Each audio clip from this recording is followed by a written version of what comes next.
စင်းတိုင်မယ်ဆိုတော့မိသားစုဘယ်နှယောက်နေမှာလဲမိသားစု၄ယောက်ပါဆရာမကျမဆရာမလို့မခေါ်နဲ့ဟုတ်ကဲ့မိသားစု၄ယောက်ပါခင်ဗျမိသားစု၄ယောက်ကဘယ်လိုတွေလဲမိသားစု၄ယောက်ကအဖေရဲ့အမေရဲ့အမရဲ့ကျွန်တော်ရဲ့ပါခင်ဗျရှင့်အတန်နဲ့ကြဲလို့မရဘူးလားဟုတ်ကဲ့ရပါတယ်ခင်ဗျအတန်ကြဲပေးပါလို့ဆိုမှဟုတ်ကဲ့ရပါတယ်ခင်ဗျအဖေနာမည်ရင်ပြောအဖေနာမည်ဒေါက်တာချက်ကြီးပါရှင့်ဖေကဒေါက်တာလားမဟုတ်ပါဘူးခင်ဗျအဖေနာမည်အရင်ဟိုဒေါက်တာချက်ကြီးပါအမေနာမည်မမဟုံပါခင်ဗျ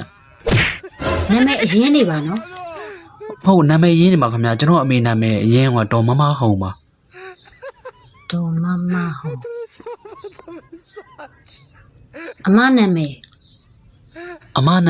နှစ်သမီးလေးပါခင်ဗျဒီနာမည်ကြီးကြားဘူးတလို့ပဲနော်နာမည်သူမရှားလူသူမရှားပါပဲအမနှစ်သမီးလေးရှင့်နာမည်ကျွန်တော်နာမည်မောင်စောပါဟ